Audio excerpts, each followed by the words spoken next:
What's happening? Swiss Army Knife Dad here, jack of all trades, master of some. And today I'm gonna walk you through on how to make some sushi.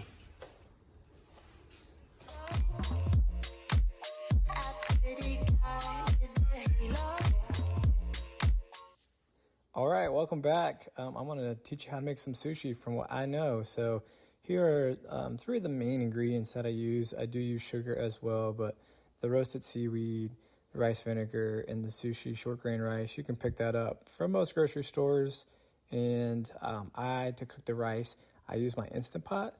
And so you gotta close the lid there. I do it in steam for low for 5 minutes, and then I let it settle for 15 using the back steamer there to naturally release itself.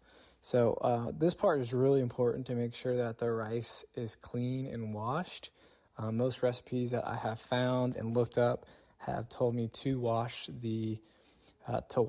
And so you really want to get it nice and clean. That cup of water doesn't have to be crystal clear, but it does need to be clearer than that. And so in my sink, at least, I've got this button that I can press to make it a little faster. So that's what I did here, and I'm putting it as close to the rice as possible, kind of working the water through. And then feel free to use this trick or not, but this little trick that I've come up with to kind of see what it looks like. So again, doesn't have to be crystal clear. It just helps for it to be clean so the rice doesn't stick when it cooks. So I use a Sushi Kit here to actually make my sushi.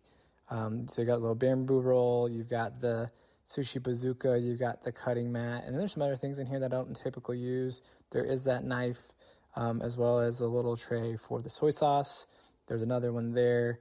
I only need one. This helps kind of spread out the rice. So using the spoon, you can use a spoon to scrape it out of the pot, or a wooden spoon that also comes with it.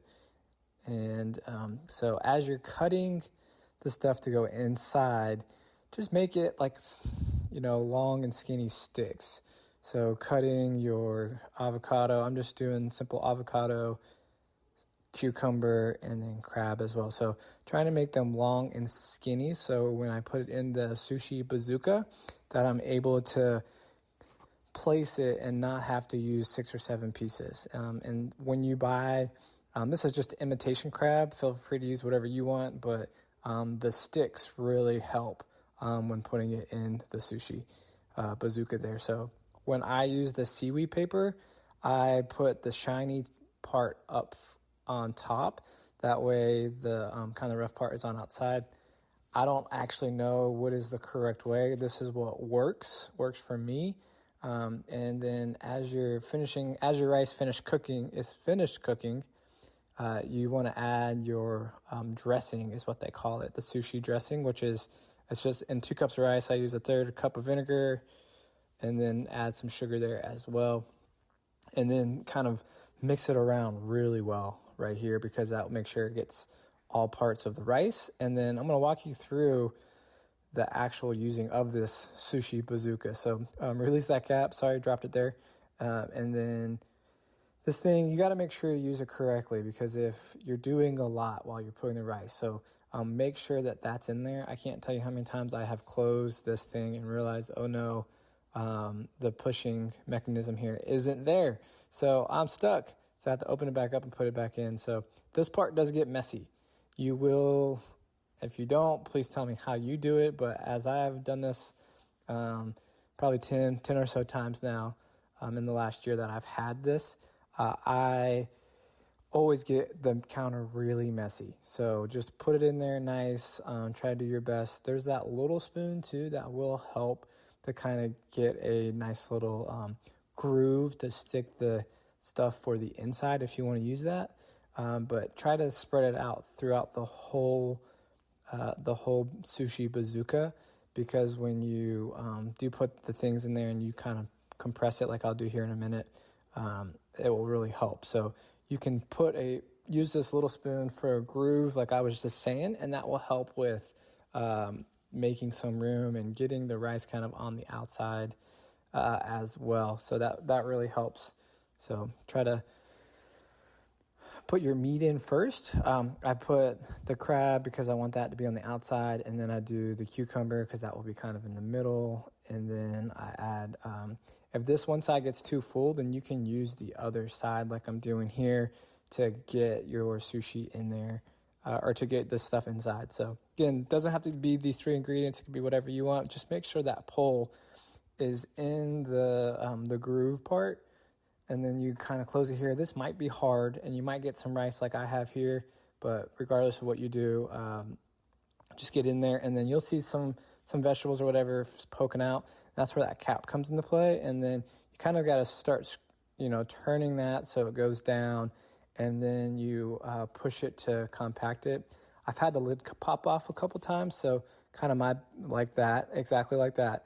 So my best practice is what I use is I'll put the cap on and put it in on the counter and then kind of press it again. So this one is good enough.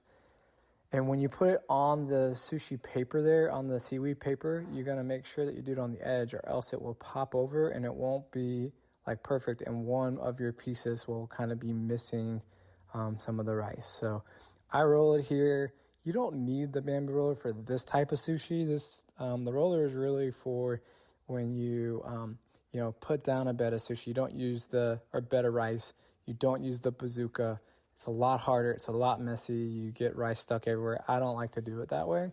This is much easier, and it actually comes out pretty good. So it's the same ingredients. It just looks a little different if you do it the other way. But I use a little water, like I just showed you there, to get it to stick.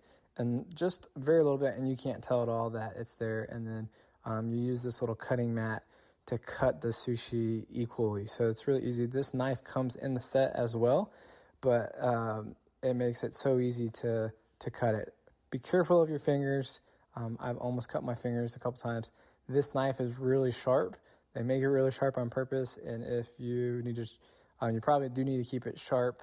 So adding a sharpening at some point to it will be really helpful. So that's it. I made the sushi and it's cut. I'm going to put it on a board here in just a second, and you'll be able to see what that looks like with it open. This does cut 9 pieces. So I don't know if that's normal or not. So there's that one extra piece there, but this does cut 9 pieces, cuts them nice, makes it look like you know what you're doing. And if you want to show it off wherever you want to show it off, it makes it look really good. So this is the fast version.